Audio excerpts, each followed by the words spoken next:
We are 1 day away. The Baltimore Ravens 2023-2024 playoff run begins tomorrow. Today, we talk about X factors for the Ravens and how they can beat the Houston Texans in the Divisional Round, all that and so much more coming up next here on Locked On Ravens. You are Locked On Ravens, your daily Baltimore Ravens podcast, part of the Locked On Podcast Network, your team every day.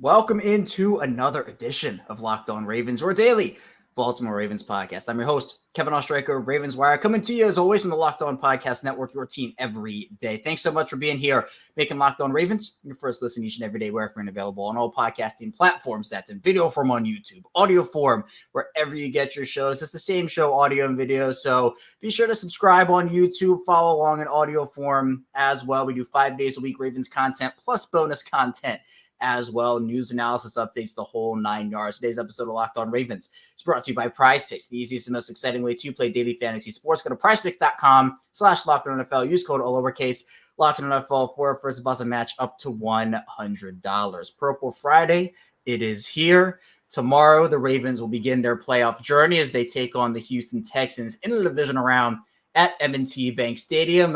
Maybe some people are feeling some nerves, some excitement, a little bit of both here as we look in. And we're going to be breaking it all down today with Qadry Ismail, of course, former Baltimore Ravens wide receiver and a Super Bowl champion there as well. And Q, that's what this Ravens team is looking for, right? That Super Bowl championship.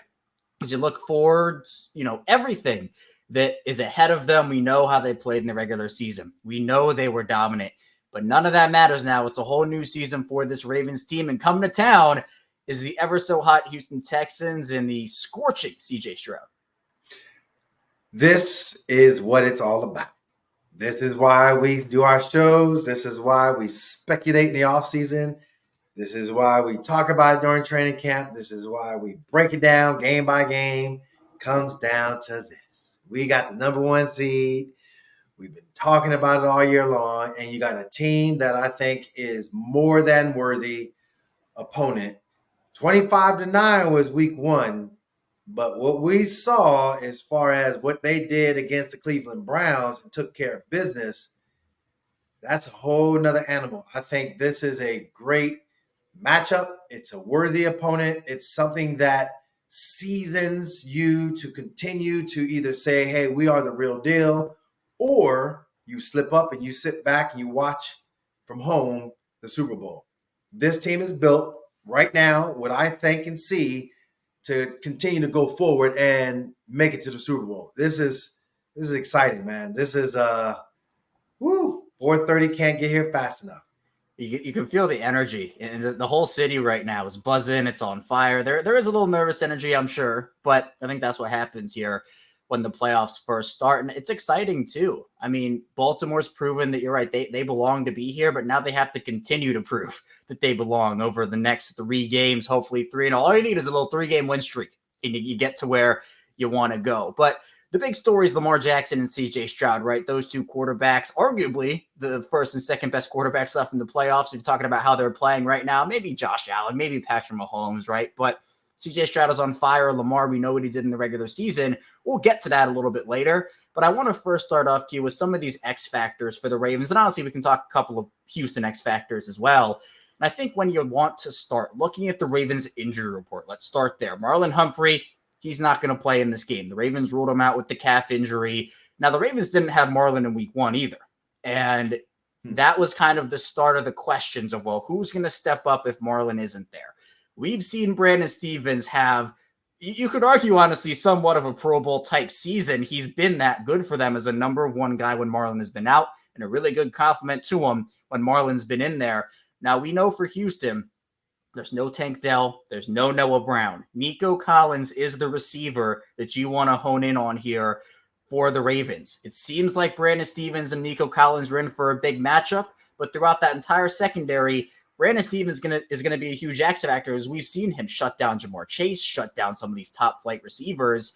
If you can have Brandon Stephens eliminate Nico Collins in this game, I think that's a big way that the Ravens could start off fast and honestly be on their way to a win. Nico Collins is the real deal. He knows how to work the system as far as how they try to get him to be open down the football field. We saw that against the Cleveland Browns. We saw how, from an aspect of the game doesn't look too big for him. Like, kudos to him. Brandon Stevens, though, is a different animal. You referenced the fact that he shut down guys the likes of a Jamar Chase, who was just a beast and a getting up there in that AJ Green, Brown, I should say Brown, but Bengals killer against the Ravens. My mindset is this: Brandon Stevens, you just go out and play your game, because what we're looking at as far as those matchups is the fact that you got a Ravens defense that can confuse a rookie quarterback. Unlike Cleveland Browns defense, I think they just relied upon, hey, we're fast, we get to the ball, we're physical, and that actually worked against them. And I think that's something that Mike McDonald, who is a very studious coach, he's going to be breaking down all the little nuances of the game to kind of get that edge. And see, here's the thing. It's not about we have a game plan. It's about that in-game adjustment and about that second half game plan that you look at to say, this is what's going to help us win. And I think that's something that, Nico Collins' company, they best be ready for, which I don't think they're going to be. And I don't think that, says anything negative to them. I just think that that's just how good this Ravens defense has been playing. Yeah, I totally agree. And I think when you look at the front four for the Ravens, a point that I don't think a lot of people, the dots people aren't connecting here, Q. Kyle Van Noy was not on the Ravens roster in week 1. That was week 3. Oh, you want? Okay, we're going to be quiet about it. No one knows. no one. It seems like, again, he's that under the radar guy. No one wanted him in the offseason. It was the same story with Jadeveon Clowney. Now he had a game, and that was kind of the start of Jadeveon Clowney just wrap up, finish the sacks, because he had a couple against CJ Stroud that he could have gotten, but it didn't work out that way for him. But for Kyle Van Noy, it's another option. You have Jase Medical on the interior, who's been awesome. You have a guy like Clowney, plus Odafe Owe, and Travis Jones maybe makes a little bit of an impact. Michael Pierce in the middle. But Kyle Van Noy has been such a stud for them all season long. He wasn't in that week 1 Houston matchup. I think when you're talking about X factors and these guys that are maybe flying under the radar for some people, Kyle Van Noy fits that bill pretty well for me. He does. And I would say, from a Kyle Van Noy aspect of things, it's not even what he does on the field, which is tremendous, but it's that off on the sideline giving you those little nuggets of information of what he's gleaned as a veteran and what he can tell you to help you improve upon your game. And I think that's something that really sets it apart. I also look at, Odafe Owe, and I'm glad he's, back and feeling good and ready to go. But, if there was ever an X factor, it's Chuck Smith. And the reason why I say that is because you have the 2 veterans that are playing well, but you need Odafe Owe to kind of, okay, let's go, bro. And I think if, there's ever a chance to get around the edge and either do a swim move, do a rip technique, do a speed to power or power to speed, it's this game. And it's because of the fact that you have a rookie quarterback in CJ Stroud. It's because, there's a lot of film that has been put out there, and you could see the way their tackles have been playing. Stout, yes, absolutely, no question, but they're gettable. And so I think that's from a X factor aspect of things. I kind of would say, Chuck Smith, let it be Odafe Owe. But to your point, Kyle Van Noy, that on that sideline, giving them little nuggets of information about what he sees, you can't put a price tag on that. No, it's veteran leadership and just putting guys in the right position. And we've seen many veterans come in. So, whether the Ravens or another football team, that type of stuff is really valuable And I think it's really good the way the Ravens have built the roster where they do have those veterans, but it's not only veterans. You have those young guys as well. And coming up in the second part of the show, we'll talk a bit more about the offensive side of the ball for the Ravens and also some X factors, both veteran and young guys. So be sure to stay tuned for that. A lot to get to on Locked On Ravens.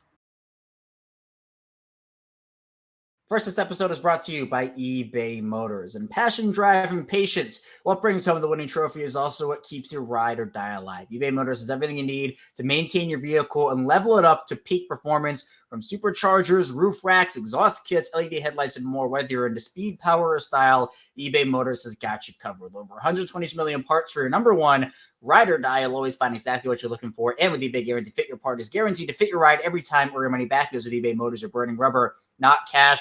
All the parts you need, prices you want, it's easy to turn your car into the MVP and bring home what you want. Keep your ride or die alive at ebaymotors.com. Eligible items only, exclusions apply. eBay Guarantee Fit only available to U.S. customers. And this episode is brought to you by FanDuel Sportsbook. In the NFL regular season, it's all wrapped up. The playoffs in full swing here, but there's still time to get in on the action with FanDuel, America's #1 sportsbook. Right now, new customers get $150 in bonus bets guaranteed when you place a $5 bet. That's $150 in bonus bets, win or lose. The app on FanDuel is super easy to use. Also, there's so many different ways to bet, like live same game parlays. You can find bets in the Explore tab. You can make a parlay in the Parlay Hub, the best way to find popular parlays, and so much more. So if you want to put together a little Ravens parlay, maybe you want, say, Flowers anytime touchdown, Gus Edwards anytime touchdown, maybe as a likely anytime touchdown, or if Mark Andrews comes back, maybe you want to throw him in there as well. Visit FanDuel.com/lockdown. Make your first bet a layup. FanDuel, official partner of the NFL. We're back. Our second segment, Locked On Ravens. Kevin Oestreicher and Qadry Ismail still talking football with your Ravens and Texans. Divisional round Saturday, 4:30 Eastern time, kicking off divisional weekend. Should be a really good game. Yeah. And on the offensive side of the ball for the Ravens, this is somebody we've been talking about a lot this season. But I think Ronnie Stanley is a huge X factor. And you can even throw Morgan Moses in this conversation too. The tackle play has been a lot better ever since they started that tackle rotation with Patrick McCary and Daniel Failele and how that's been working for him. But keeping Lamar clean in that pocket. Now, we know Lamar can escape the pocket. He can make stuff happen on broken plays. He's the best in the league at doing that. But it seems like whenever he's just sitting back there 4, 5, 6, 7 seconds, it's going to be a completion every single time there. So to me, the Texans have some players, some pass rushers. John Grenard, 12.5 sacks this year. Will Anderson, been a beast for them on the interior. Guys like Sheldon Rankins and Malik Collins. They claimed Derek Barnett late in the year. He's been great for him. He had 2 sacks in that Cleveland game. The tackles, and if you want to go a broader sense, the offensive line play for the Ravens is such a big X factor for me, not only in pass protection, but opening up those run lanes too. The names you mentioned on that defensive front, they do not miss from an assignment aspect of things. They play just as well as we've seen any defensive front. Now, it's cool because you went against a Lions defensive front that coming into the game was very formidable. You went against a Seahawks defensive front that was extremely formidable. And, of course, we had Keaton Mitchell factor, so that was awesome. But you are looking at, an offensive line that, number one, it's Joe D, the way in which he alternated guys is so unheard of, and it worked. It gives guys chance to be fresh and be able to sustain, 4 quarters of good quality football. But it will be a tough task, no question about it. I think Will Anderson is just, he's the guy, like that dude. But I do love me some Linderbaum. I do love me some Ronnie Stanley. I do love the communication flow across the offensive line, regardless who's in there. And the way in which Todd Monken uses the play calling is going to really, really be important to kind of keep that defense guessing, if you will. If Lamar Jackson is off schedule and he has to extend the play, best in the business.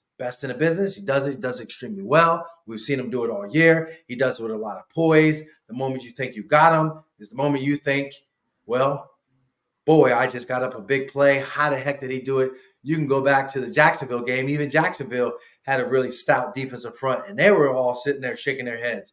So, yes, defensive front wise, it is going to be a tough task. Absolutely, from a larger picture aspect of things, I love the fact that we're seeing that the offensive line, because of the rotation, mixed in with number 8 being back there. Will it be a great chess match? Yes, but again, X factor wise, I'm going to lean on the way in which the rotation that gives your X factor, Ronnie Stanley, the opportunity to be able to go up against that formidable defensive front. So, yeah, and again, there were legit questions in the middle of the season about Stanley, the offensive lines, particularly just the tackle play.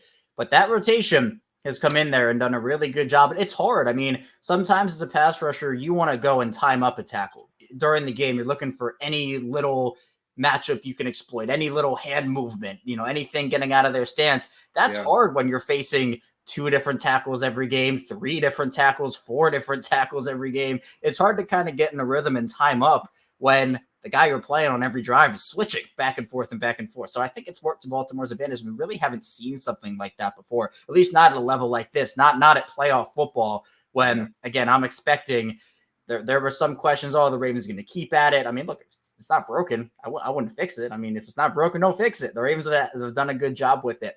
But I think pass catcher-wise, too, you look back at week 1, that game was a weird game because this is a different Texans team and it's a different Ravens team. Both teams have evolved since week 1. But part of what I saw in that game was Lamar Jackson and Zay Flowers. That was the connection. Zay had 10 targets in that game, 9 receptions. No other Raven had more than 3 targets in that game.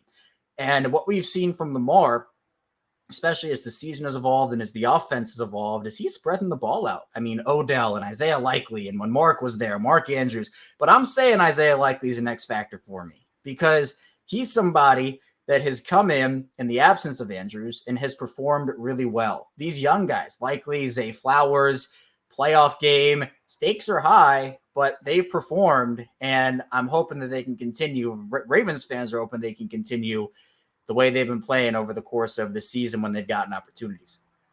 I love your X factor. I think that he has done a wonderful job of being locked in, being able to recognize his moment, being able to come up with some huge plays. I thought the biggest play for him that gave him that ultimate swagger was Lamar Jackson extending the play and making a huge catch inside the red zone against the Jaguars. I think that just springboarded him.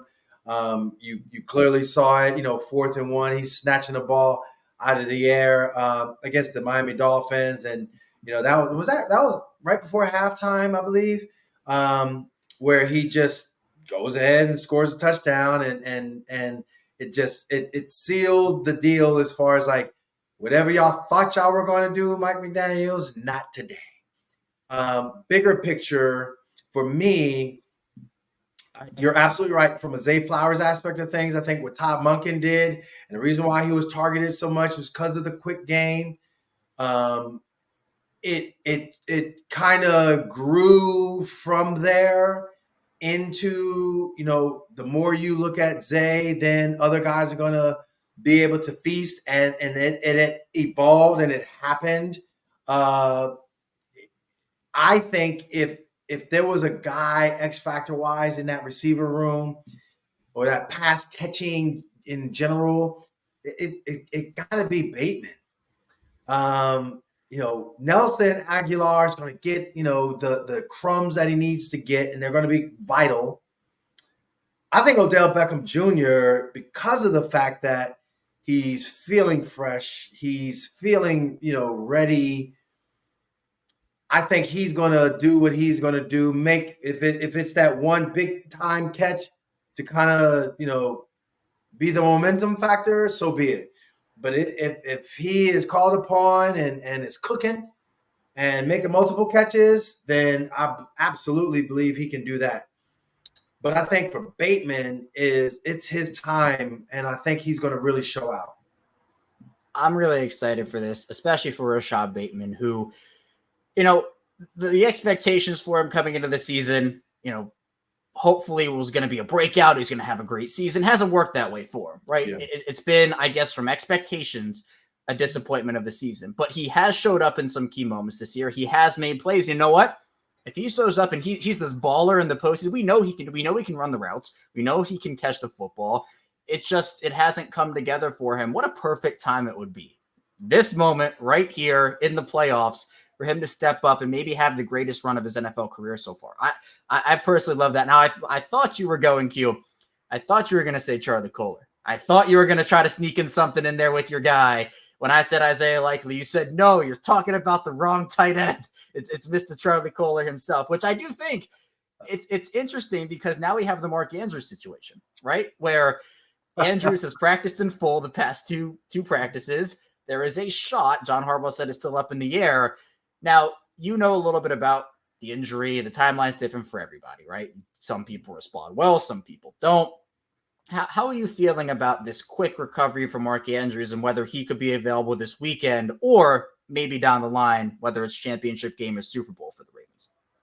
If what I'm hearing, as far as all the ways he's trying to think outside the box to get himself back, the fact that it's similar to what Terrell Owens had and the way Terrell Owens showed up mega big in the Super Bowl against the Patriots, I just think that Mark can absolutely, and he practiced in full. Now, I've seen, the footage, albeit a small sample size of him moving around and didn't look fluid, but looked good for surgery. So looking fluid versus looking good for surgery are two different things when it comes to being competitive and got to push off of it and, block or, feeling safe about, there's a lot of bodies flying around and how I feel subconsciously on it. I think he'll have a role. I think it'll be limited, but that's okay, especially if they win. If it is a scenario where for, Charlie Kolar, the only reason why I was a little like, was because I'm like, come on, bro. And it was raining out. But the Pittsburgh game, the one drop, I was like, come on. It was like a right up over the middle. And just, you secure it, and I love the way, Isaiah was like, yeah, I'm securing it and I'm going to be so secure. I'm going to show y'all how it's done. I just think that for Charlie Kolar, it's now or never to make a critical catch, but that's it. And then at the same time, do what you do as far as your blocking, which has been exemplary. And I'm very, very happy and proud of him, the way he's been able to, to step up in that role. Like he's had his role and he's had his thing. And I'm like, all right, you're doing it, like, let's continue. So Isaiah, man, keep doing what he's doing. I can see that being an X factor. Bateman is my X factor, but yeah, that's my boy Charlie, and I'm rolling with him regardless. It's just that I'm tempering it now because of the fact that you got 89 coming back. Yeah, and let's face it, Q, 89 is their best pass catching weapon. I mean, Zay's been awesome for them, but Andrews just brings a whole nother element to this whole thing. So we'll see if he plays or not. Again, up in the air at the time of this recording, we don't know if he will, but it's exciting to kind of envision maybe what an offense with Mark Andrews and then how Isaiah Likely has evolved over these past 2 months, what that would look like, 2 tight end sets in the whole 9 yards. But again, you don't want to change your offense too much, but Andrews is a guy where you can just plug him in and he'll go do what he does. He's that good. But coming up in the final part of the show, we do have to talk a bit about Lamar Jackson and CJ Stroud. Those are you talk about X factors. If one of those guys can't perform, their team is most likely losing. So stay tuned for that. We got a lot to get to on Locked On Ravens. First, this episode is brought to you by PrizePicks. And if you're looking for daily fantasy sports, look no further than PrizePicks. PrizePicks is the most fun so many have had, winning up to 25 times their money this football season. All you have to do is select 2 or more players, pick more or less than the projected stats, and place your entry. With basketball season here, you can now pick combo projections as well across football and basketball. In the Specials League created specifically for combo projections that include 2 or more players in different sports or leagues. For example, LeBron James and Travis Kelce, you can pick those at a 10.5 combo of 3-pointers made plus receptions. If you want to play alongside some of PrizePicks' favorite players like Rapper McNeil and community Andrew Schultz. You can now find the community plays under the promos tab of the app to enter some of the biggest names in the PrizePicks community each week. PrizePicks even offers a reboot policy, so you're interested in play even if one of your players gets injured for football and basketball games. You have a player who exits in the first half and doesn't return in the second. That player is rebooted. PrizePicks is the only daily fantasy sports platform with an injury insurance policy. Go to PrizePicks.com/LockedOnNFL. Use code LockedOnNFL for first deposit match up to $100. Again, that's PrizePicks.com/LockedOnNFL. Use code LockedOnNFL for first deposit match up to $100. PrizePicks, daily fantasy sports made easy. We're back rounding out Locked On Ravens with Qadry Ismail. I am Kevin Ostreicher, talking Ravens football, talking divisional round playoff football. It's Baltimore's hosting Houston coming up here on Saturday. And the big story, Q, it's Lamar Jackson and CJ Stroud. I teased it at the end of that second segment there. Lamar was on fire during the regular season, the second MVP coming down the pipeline for him. But CJ Stroud, we talked about all season how the Ravens were the first defense in the league, best defense. Well, Cleveland was, I think, right behind them at number 2. And those CJ Stroud-led Texans, a couple pick sixes in there by Ravens legend Joe Flacco. But, hey, you know what? CJ still put up all those points on the Houston defense. And you talk about how Houston essentially used Cleveland's speed against them that entire game. It felt like Houston had Cleveland in the palm of their hand. When it comes to what we saw in week 1, not the same CJ, not the same Texans. When it comes to what the Ravens did in week 1, not the same Lamar, not the same Ravens. Let's start with CJ and the Texans offense. What impresses you when you put CJ on the tape, when you watch the highlights and what he's been able to do over the course of the season, and especially in that wild card game? Every throw, poise, dropping dimes, eluding pressure, confidence, getting all guys involved in the offense. It is all of that. The really cool thing when you talk about the overthrow that he had going into half, which should have been an easy touchdown. He comes back out, and my son and I were watching the game. I was like, oh, my God, he's going to throw an interception. Throws a beautiful ball to his tight end. And then as you see it on the replay, you could see how, yes, the way the defense was shifting and overplaying and over pursuing, and just the touch of the throwback to the tight end was just a gorgeous pass. I think that kind of just typified what CJ Stroud has been for that team, the poise in which he has, showed as a young player. That was awesome. And I really believe, for Houston to win, they're going to have to deal with the elements. They play indoors. And in playing with those elements, it's how you as a young player, how are you going to react? How are you going to be as a quarterback?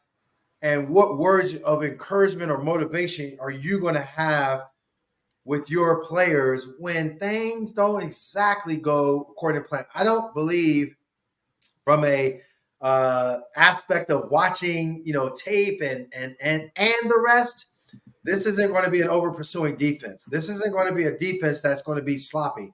This is a Roquan Smith led defense. And I think that this is a different animal when CJ Stroud has to step up and make plays. For me, Q, this Ravens defense has just been so good all season.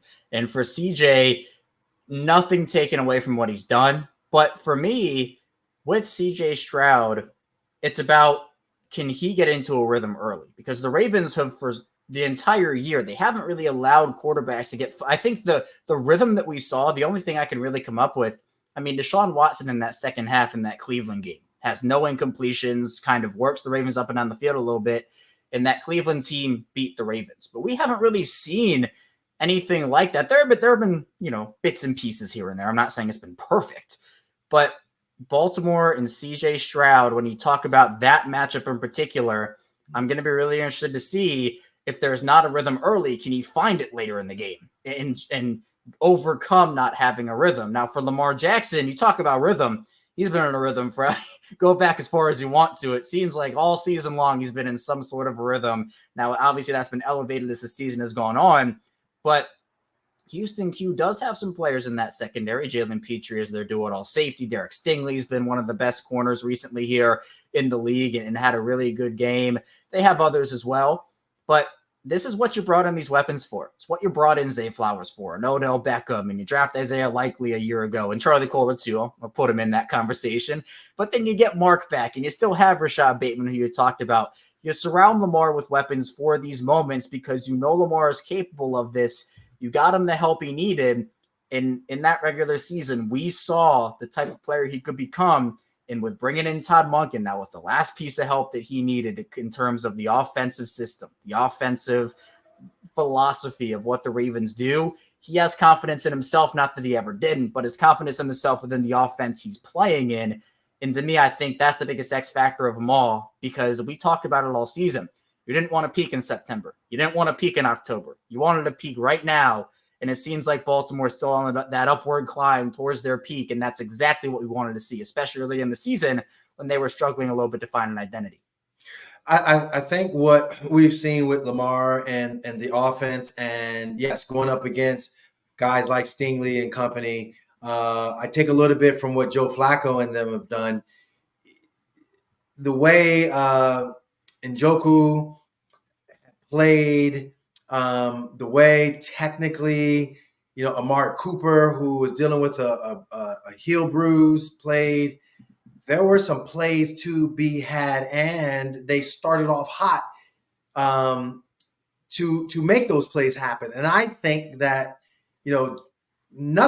take nothing away from Joe, but I just don't see Lamar being, absent-minded with the football. And then as far as the scramble, I'm Lamar Jackson. You're Joe Flacco. That's two different guys. Like, come on. I think, that's going to be really something of a bonus for this Ravens skill group. They are going to have an opportunity to the plays are going to be extended. And if I'm the secondary, I'm like, dang it. Fellas, what y'all doing up front? Cover him. Get him. Knock him down. Something.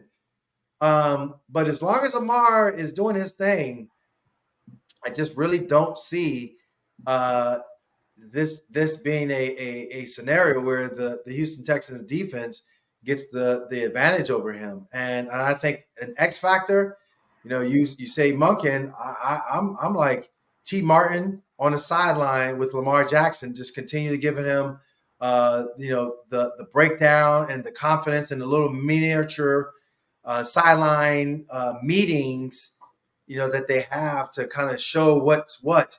I think those have been so incredibly effective throughout the year. I think that's what we're going to be seeing when you look at, Lamar Jackson come Saturday, 4:30. And we do have some breaking news. Well, not necessarily news, but something that's now trending and has recently become trending on Twitter.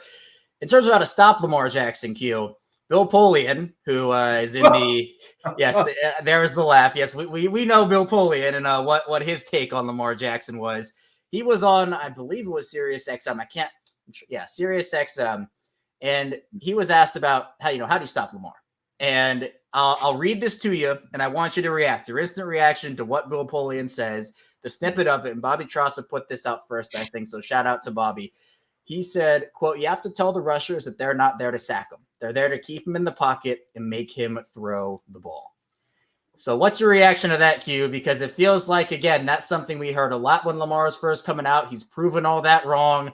Lamar in the pocket, he's a dangerous pocket passer. If you want to just keep him in there, he's going to dice you up, and we've seen that. Ask Jacksonville. Ask the 49ers. Ask Nick Bosa. Ask Nick Bosa and his defensive front how they felt about Lamar and keeping him in the pocket. Ask Miami, as he literally dropped back, did a half roll left-handed, and then turned back and slung it down the football field. Maybe early in the year you could have maybe said something like that. But the Pittsburgh game, there were drop passes. He was slinging it. TJ Watt and company, Highsmith and company, miss me with that, like acting like they did something. Like it was his guys letting him down. So my point is that yes, keep him in the pocket. Go ahead. Because if he extends the play, even without running, it's going to make your D-line tired. That's an advantage. It's going to make your secondary slip up. That's an advantage. Dude got all the arm angle throws, and he could flick the ball down the field. It's flick, flick. There it is. Flick down there to Isaiah Likely. Big play down there to, looking at the Jags, thinking that they had, just flick. And that was off of them trying to get to him. He wasn't looking to run. Go ahead and ask the 49ers, and all of a sudden they're going to drop everybody back. And then all of a sudden he's like, yeah, okay. I wore y'all out. Now I'm going to go ahead and take off. Superman will be Superman. I just think, honestly, you're fooling yourself. Let me go ahead and look at one of the GOATs in Steve Young and saying that, yes, Lamar, and Lamar did it too. It's kind of interesting because he was like, tie his feet up, force him to stay in the pocket and become that guy that can make those on-schedule plays because he's so incredibly brilliant with the off-schedule plays. That's just my superpower. That's what I do. And if he can continue to grow and master, the on-schedule plays, which we've seen him grow and master, my God, man. I love me some Bill Polian, but I think he's off on his take. Yeah, and again, this is not the first time Bill Polian's had a run-in with saying something about Lamar Jackson. And to your point about, maybe you could have done something like that earlier in the season, that was never about Lamar's ability to throw. It was about the offense. And, if you just leave guys there and try to, him and Odell didn't really have a connection with each other, right? If you take away those options, that's a thing. But this was never about Lamar's ability to throw. But for Bill Polian, it almost feels that way. And it's, I think, a little disrespectful here when you talk about something I literally said 20 minutes ago on this show, where if he's in there for 3, 4, 5, 6, 7 seconds, he's just sitting there, just, all right, who's going to be? It's going to be a completion every time. Lamar, if you're telling the guys, don't sack him, just keep him there and make him throw, he's going to throw for 400 yards at that point. And this is a guy who can throw for 170 yards, and this team can win by 30 because he's that good and he's that impactful on the game in so many different ways, both as a thrower and as a runner. So to me, Q, I don't know, it's just a little ridiculous to still having this conversation all these years after Lamar's done so much. But again, for him, he's a quarterback where unfortunately narratives don't go away, and that's not fair to him, but it is what happens. Let's wrap this up with what your overall thoughts are on the matchup. And I got to get your final predictions here because this is a big game. It's a must win, right? Ravens don't win, their season's over. So how do you feel about the matchup, and how good are you feeling heading into it? I feel great about the matchup, even if Marlon isn't going to be playing. I feel great about, what Mike Macdonald has meant to this defense. I feel great about the staff, Chris Hewitt, and the way he's prepared his secondary. I feel great about, guys like Chuck Smith and Anthony Weaver, who done an amazing job with their defensive front. Because of that, I think C.J. Stroud's going to have a tough time. I think at the same time, Justin Madubuike and company, and even the way in which they moved the offensive or the defensive line around to kind of create some mismatches on the offense has really been tremendous. And I've just marveled at that, all year long, and Jadeveon Clowney and, your guy, Kyle Van Noy. I think all that really matters. Offensively, my God, they're just primed and ready. Period. End of discussion. I think Dalvin Cook edition is it's here. It's now. Let's go. He's a very strong asset. I think a stronger asset out of the backfield as far as catching the football. My goodness, man. I'm not going to say it, knock on wood. Justice Hill has been protecting the ball extremely well. Keep doing it, my brother. Do your thing. Hold on to that thing like it's everything. It's your life. It's your livelihood. It's what it is because he's been so explosive. Maybe not Keaton Mitchell explosive, but who cares? He's still explosive. The offensive line, we talked about it. Prediction-wise, if they do what they need to do and handle that formidable defensive front like they've handled other formidable defensive fronts that they've faced all year long, I think this is an opportunity for the Ravens to clearly advance. I'm thinking like a score 37-14 Ravens. I always love your score predictions more than mine. Yeah, it's just I would love it if that was going to happen. And honestly, look, there's a way it can happen, right? Baltimore gets out to a 14-3 lead. And, in that atmosphere with the way Lamar's playing, there was a real chance this could turn into a game like that. And what did we see all wild card weekend, Q? It was blowout after blowout after blowout after blowout. All of those tight. There was one good game all wild card weekend. It was the Rams and the Lions. So I could see it happening. I'm going to say it's more of a close game, and the part of it's because whenever I say it's a close game, the Ravens blow the doors off the team. So I'm going to put it that way, but I have a lot of respect for the Texans. I have a lot of respect for what they've done. D'Amico has those guys playing. And the thing I'll end this with is, what do the Texans have to lose? They've already had a great season. If they lose, it's, all right, the building blocks for next year went further than anybody thought they were going to. The Ravens are the ones with everything to lose in this game, but I think they're ready for that pressure. They're ready for that moment, especially after what happened in 2019. I'm going to be so glad, Q, when we can just never have to say the word 2019 or say the year 2019 ever again. I think this game's a stepping stone for that. I'm going to say my final prediction, at least at the time right now, 28-17 Ravens. I think, again, cold weather, smash mouth football, but two high-powered offenses. But this Baltimore defense is playing lights out. Houston has some guys, but I'll give Baltimore the win here because they haven't done anything for me to pick against them. What have they done wrong, right? They've been on their P's and Q's this past month and a half. After that bye week, they've passed every test. They are the test. And I'm going to say it stays that way, even after this game at 4:30. Q, I appreciate your time. Thanks so much for hopping on. Hopefully we're talking next week with the AFC Championship coming to Baltimore for the first time ever. Isn't that crazy? First time ever in the franchise's history. Yeah, I am. I know we got to look this week only, but they can look at this week only because that's what they have to do. But we feel like we can look ahead, and that AFC Championship game is going to be just tremendous. That would be a wonderful experience. I just think that it just, it would be prophetic in the sense of Tom Brady saying to Lamar Jackson, you got next. Well, when you get next, you get home games like that because you're so good.